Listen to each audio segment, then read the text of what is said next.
Et on vient donc d'en parler de ce rendez-vous très attendu. Ce soir, le débat de l'entre-deux tours entre Marine Le Pen et Emmanuel Macron. Et oui, ce soir, des millions de Français seront au rendez-vous devant leur téléviseur pour ce spectacle médiatique. Un débat qui vient généralement confirmer la dynamique de campagne des candidats.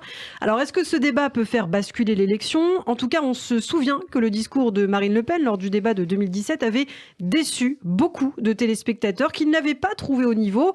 Alors que les sondages l'a placée avant le débat entre 40 et 41% en 2017. Au final, elle avait fait 6 ou 7 points de moins.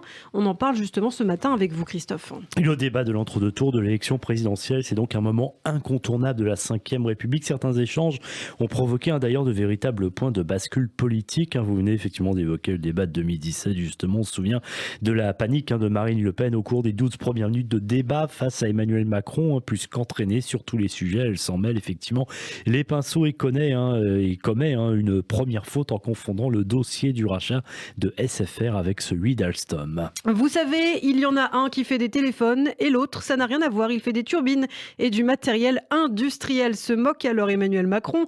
Et dans l'entourage de Marine Le Pen également, on n'est pas vraiment fiers de cette passe d'armes. Et ce qu'avait déclaré notamment à la presse Florian Philippot, alors conseiller à l'époque, un numéro 2 du Rassemblement national, avant d'ailleurs de quitter le parti quelques mois plus tard, il avait alors déclaré « Je pense qu'il y avait une insuffisante maîtrise des dossiers, on l'a vu dès le début avec cette erreur et ça l'a déstabilisé jusqu'au bout du débat. » Le traumatisme donc de ce débat raté de 2017 est bien encore dans toutes les têtes. D'ailleurs Marine Le Pen y admet, le débat a été un échec dont j'ai payé un prix très lourd, c'est qu'elle avait confié il y a encore quelques semaines à France Info. Et oui, plusieurs ténors du RN, c'est surtout l'impréparation qui a envoyé Marine Le Pen dans le mur, c'est ce que disent donc pour plusieurs ténors du RN. Ce 3 mai 2017, ils n'avaient pas trouvé mieux que de lui coller des rendez-vous la veille du débat jusqu'à 2h du matin. Elle était tout simplement épuisée, c'est ce qu'explique notamment chez France Info, toujours Philippe Olivier, conseiller spécial de la candidate. Toujours selon lui, les responsables seraient justement les frères Philippot, Florian et son frère Damien, ancien sondeur d'ailleurs à l'IFOP. Ils sont arrivés les mains dans les poches sans rien préparer. Selon le conseiller de Marine Le Pen, ils ont mal conseillé la candidate, lui demandant d'être offensive. C'était une faute stratégique. Les gens n'étaient pas prêts à ça. Ils voulaient un débat à fleurets mouchetés, souligne encore ce proche de Marine Le Pen. Et de son côté, Florian Philippot, lui, a rejeté la faute sur la candidate. On vient de voir qu'il semblait découvrir ses fiches dans la loge de maquillage, selon lui. En tout cas, cette année, la finaliste de la présidentielle a voulu préparer son match retour en ne laissant rien au hasard. Agenda assoupli, mise au vert, fiches et notes thématiques, débat factice. Marine Le Pen a fait de ce débat en 2022 la priorité de sa campagne d'entre-deux tours. Et ouais, elle ne peut pas passer à côté de ce rendez-vous qui sera sans doute suivi par plus de 16 millions de téléspectateurs. C'est une des plus grosses audiences de l'année. On lui a tous suggéré de bien le préparer, de bien se reposer pour qu'elle n'arrive pas stressée. C'est ce qu'a confié aux médias le maire RN d'Hénin-Beaumont, Steve Briouat, proche de Marine Le Pen. Effectivement, elle est partie en Normandie lundi et travaille sur ce débat depuis plusieurs heures. Quoi qu'il en soit, 5 ans plus tard, donc Marine Le Pen assure avoir tiré les leçons de 2017, d'autant que les enjeux semblent cette fois bien différents, dans un contexte très serré comme aujourd'hui. Rappelons que selon le dernier sondage IFOP fiducial, Marine Le Pen arrive à 45,5% contre 54,5% pour son rival d'En Marche. L'écart se creuse véritablement, seuls 9 points séparent les deux candidats.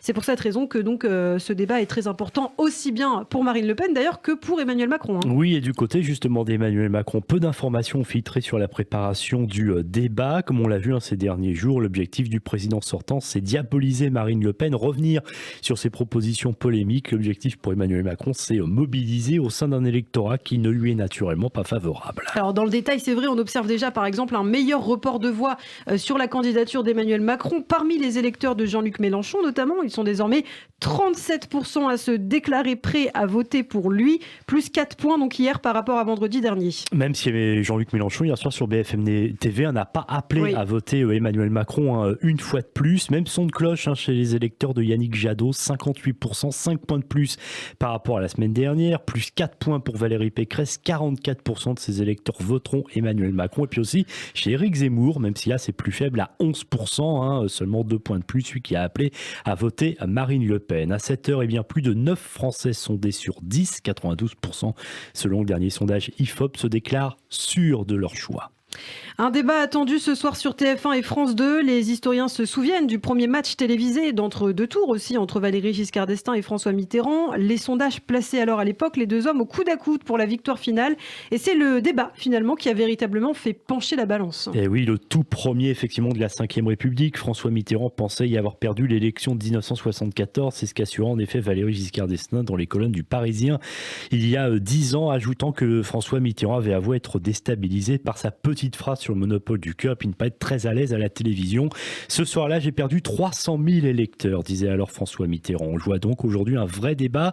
Peut tout changer. D'ailleurs, au second tour de l'élection de 1974, eh bien, il n'y avait qu'un écart de 400 000 voix entre les deux candidats. Emmanuel Macron devra donc faire très attention pour espérer rallier des voix, ne pas se faire piéger. C'est quand même une situation aussi un peu inconfortable pour lui, car s'il garde certainement un très bon souvenir du débat de 2017, le président sortant sait que tout a changé depuis, puisqu'il a aussi un bilan à défendre. Et oui, et comme Giscard en 80, Nicolas Sarkozy en 2012, c'est dur d'être un président sortant. Et d'ailleurs, souvenez-vous, il y a 10 ans, quand Nicolas Sarkozy débattait avec François Hollande, le candidat socialiste était plus libre et n'avait pas la charge, évidemment, d'un mandat sortant, de responsabilité au pouvoir. Tout se joue aussi dans ces petites phrases. Souvenez-vous, effectivement, du moi président de son adversaire socialiste qui avait déstabilisé Nicolas Sarkozy. Et oui, surtout, Nicolas Sarkozy n'avait pas fait de débat depuis 5 ans à cette époque, ce qui est le cas d'ailleurs d'Emmanuel Macron.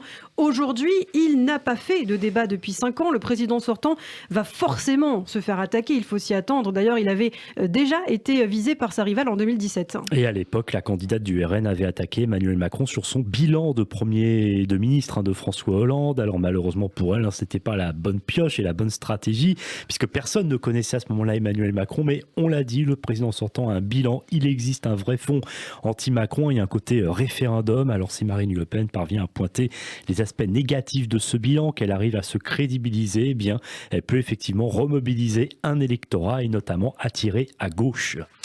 Ah oui, alors la question est de savoir sur quoi Marine Le Pen va attaquer Emmanuel Macron. On imagine quand même qu'elle et son équipe ont bien travaillé leur dossier. Est-ce qu'il s'agira de l'attaquer sur toutes ces petites erreurs de communication, ces petites phrases blessantes? On se souvient des sans-dents, des Gaulois réfractaires. Est-ce que ce sera sur l'immigration peut-être, la sécurité ou encore plus récemment l'affaire McKinsey? Tout reste à voir. Oui, ça pourrait être un petit peu tout cela à la fois. Le débat, c'est aussi l'occasion d'exploiter les failles du concurrent, même si finalement tout ne se joue pas dans l'agressivité. On se souvient notamment du face-à-face entre Nicolas Sarkozy et Ségolène Royal en 2007, le premier débat entre un homme et une femme. Ségolène Royal, en retard dans les sondages, très offensive et sans grand résultat, n'avait pas été élue. Je me rappelle effectivement qu'à l'époque, elle avait dit ne pas s'énerver face à un Nicolas Sarkozy qui lui disait tout simplement de garder son calme. Et oui, le débat de l'entre-deux tours, donc bien qu'incontournable, n'est pas toujours décisif, mais l'exercice est difficile. On sait souvent qu'il y a plus à perdre, malheureusement, qu'à gagner dans un débat. On peut vraiment abîmer son image. En tout cas, on le verra ce soir. Le match se jouera avant tout sur la compétence, bien entendu. Merci beaucoup, Christophe. Vous restez avec nous tout de suite. Le rappel des titres.